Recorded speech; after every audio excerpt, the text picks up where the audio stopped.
Hey guys, we are back with BJ Heningburg and Matt Fuzzy Jackson from professional paintball team AC Dallas.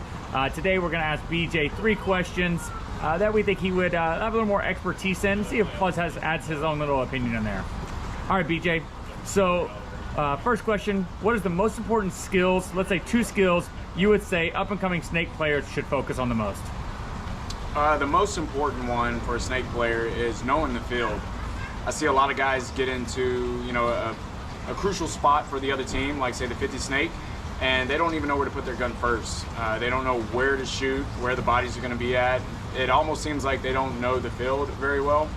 So that's one of the things that I try to focus on when I get into a big spot like the 50 snake. I like to know exactly where the bodies are going to be at, where to put the paint. That way I get the kill quickly. And so you learn that just through repetition, through practice. Like you get into the 50 snake, the first game you look inside. You go, oh, I can't see crap from this side. Let me try outside next time. Is the type of thing, or what? Yeah, and just from trial and error, being in events, knowing that I wasn't really prepared, and knowing what I can work on, to come back for the next event.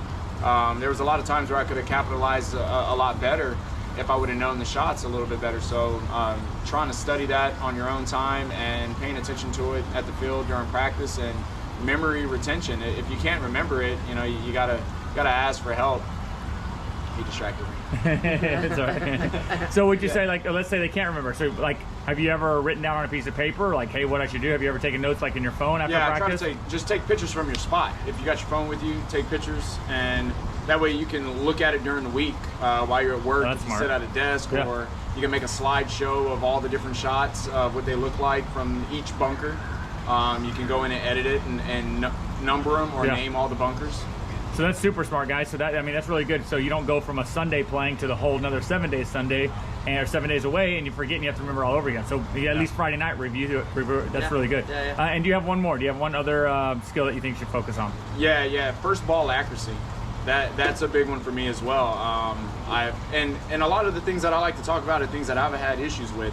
I wouldn't say I have a bad issue with first ball accuracy, but there's been times where I have missed a shot, and it was a shot that kept a team in the game. And if I could have made the shot the first time, then of course it would have been a little easier of a win.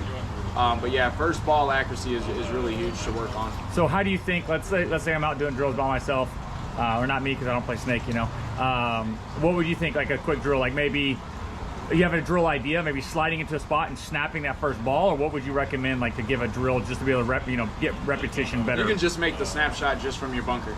If you're already not good at your first ball accuracy, trying to add sliding in that other mechanic with it and trying to make the shot, you can be making the drill much harder on yourself. Basics. Everybody's done snap shooting drills, but I don't think a lot of people do them anymore. So just keep it simple. Make the shot from the bunker, shoot a cone or a mask like Fuzz said before. You can set up anything to make the shot. And then once you get good at that, then add in that next mechanic. Nice, okay, heck yeah. All right, so we know you work out, you're super fast. So I had a question, how do you prepare paintball during the week? I get this question all the time. Like what, pro paintball players, you don't see them necessarily in the gym all the time, but how do you personally prepare during the week physically or even mentally for your workouts and to be more prepared to play paintball that weekend? Yeah, so I try to replicate the feeling of being on the field for 40 points at practice. You can't really go into the gym and do a lot of the different workouts that they have set up, in the gym, the different equipment and stuff like that. But if you can replicate what it feels like to be at practice, the different movements, that's going to give you your best ability. So for me, I like to do a lot of things on the ground. I can pull a sled on the ground, army crawl with a sled. When your legs get really fatigued and you're trying to crawl down the snake, it makes it really hard. Hip mobility and flexibility, that's really huge. We all use our hips when we're playing, so trying to find the different workouts that you can do to keep your hips strong and your core strong, and then all the mobility is really big. So stretching, staying limber, even doing yoga is really big. Nice. Okay. It's not, and it's really not all strength. A lot of guys get in there and they tend to want to lift a lot of heavy weight. If you can push a lot of heavy weight from your legs, then you can increase your explosive speed. But a lot of it's an ability. A lot of people are just kind of born with the speed and agility and athleticism. And that's super smart on the sled. Like you said, you're physically crawling. So if you're used to only pulling your body weight, it's hard, but you're used to pulling your body weight and 30 more pounds. Yep. Yeah, When if you it's get to the wet, snake and anything. you're tired, Yeah. I never even thought about that. That's genius. I mean, clearly I don't Yeah, play it's up good. front very much. That's So, good. Well, you know, it's I don't really like to share all my little tips. all right, yeah, let me go away the good No, I'm ones. kidding. But and then another thing too, you know, like Fuzz was talking about, you know, the football players throwing a football around. They use that tool at practice. They take them home with them. They always got a football with them, right? Well, when we play paintball, we only play on the weekends, you know, with our guns. If you can find a facility or a gym that you can take your gun to keep those mechanics real crisp, that is the best thing to do. You can pull the sled with one hand and on your hands and knees with one hand while you're holding your gun. That's a movement that you always do on the field. So having your gun with you during your workouts is only going to make you that much more better. And Fuzz, I know I was going to work you kind of into that same question. I know you tell a lot of people one thing that they can do with their gun during the week, and what is that like? Oh, the biggest thing, I think I know what you're talking about. It's literally like just grabbing your gun Absolutely, and putting it in your arm, and then switching hands and putting it on your other arm. Yep. You know, switching hands can be a little bit more advanced if you're, you know, call you're a rec baller, kind of just now getting into tournament paintball. But just picking your gun up, naturally picking it up and putting it in your shoulder, it should be the same every single time, right? So literally just having your gun kind of laying around in your room, wherever you are, just pick it up, shoulder it, put it down. Pick it up, shoulder it, and the other arm. Do that thing multiple times. Do that repetition, like BJ's talking about. Like just that motion of doing it will make it more natural when you go to play on Saturday or Sunday, whichever day it is. You know, doing it from Sunday to Sunday, like John's saying, it's like that's a long time compared to any other sport. Like, and it's like that makes a huge difference when you're trying to like get really good at something. Not having that consecutive, you know, every 2 days you do this or every other day. Kind of on the question though, I was going to say this. I want to say the mental aspect of it. During the week, if it's a layout, think of the mistakes that you made on Monday. Think of the mistakes you made on Tuesday and start playing those through your head to make sure, well, I did this when this happened. Let's not do that this time, right? And so if you start kind of, I say this, like patting those mistakes in your head, the idea on that is to make sure you just don't do it again, right? So then when you go into the next weekend, you're already that much farther ahead than the guy that forgot about all those things, right? You don't have to relearn the mistakes from the last Sunday. And that goes into the pictures that he was talking about, taking pictures of layout and stuff like that. It's amazing. So on Wednesday, you're halfway through the week, you pick it up, you review your shots and everything, you go through. Cool, fine, at least 20 minutes.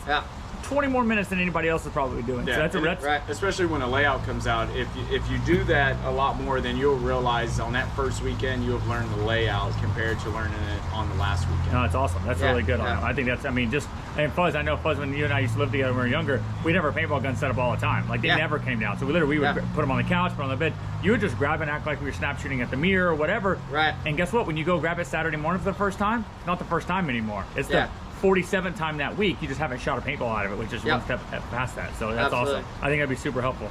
All right, and last question for BJ here. The specific for BJ, unless Fuzz, you got kids that we don't know about. I mean, I don't know about it. BJ, you're a parent and you have also been playing paintball for a very long time. What would you tell other parents out there who are considering letting their kid play paintball for the first time or play tournaments for the first time? I would let them know that the game is safe. So it's really a safe sport as long as you learn safety when it comes to a paintball gun. Taking them to a field where they promote safety, where they force them to wear masks. You know, having your kids go out and play in the woods around the neighborhood, that's probably not a safe idea. But if you're going to have them at a facility where there's referees and there's a lot of safety involved, it's a very safe sport. It was different for me when I was a kid. My mom let me go to Walmart and get a gun. Of course, she had to be there to buy it. The whole neighborhood got them, and we just ran around the neighborhood playing. We didn't even have a mask the first time. That's crazy. I bought a gun with no mask, so there wasn't a lot of education there. So there's enough stuff out on YouTube, on websites, and then local fields. You know, they can help you out. There's a lot of safety information out for parents to be able to review that stuff to make a good decision for your kids to be able to play it. Okay, so in addition to safety, as far as the community, like clearly you've been around, you've met thousands of paintball players from around the world, literally around the world. And what would you say, like if a parent walked up and you've got grown men playing with 15-year-old kids, you know, at the same field, what would you say about that? Like, how's the environment for a parent that's intimidated for the first time to let their kid go play a tournament or something? Like, what do you think? Awesome environment, very encouraging. A lot of kids play with adults all the time, so having kids around, it's not like you got an adult just beating up on a kid. No one ever really lets that happen, so it is very encouraging. to have kids around. My kid plays. She has her own setup, own gear bag, everything. She's played some scenarios with me. So, and she's 10. And she had a lot of support from all the people that she played with, and not a single person knew her. That's awesome. Hell yeah. Cool deal. So if anybody has any questions, BJ, can they reach out to you on social media? Yes. Yeah. I'm not really big in the social media, but you can, if you send me a message on Facebook, I may see it. I don't know how long it's going to be. Better option. Message our Pro Edge Paintball Instagram for a question for BJ, or our YouTube comment, and we'll make sure we share it with him. Same for Fuzz over there and Matt. If anybody has any questions, younger players, they have any questions about you, or if anybody wants to get any jerseys from you guys or anything like that, any advice on a layout, can they reach out to you guys? Absolutely. Cool. Anytime you have a question, don't think it's silly, don't think it's stupid. Questions are questions, and people at different levels. That's all it is. And last thing, if a kid sees you at the field, can they come up and say hi?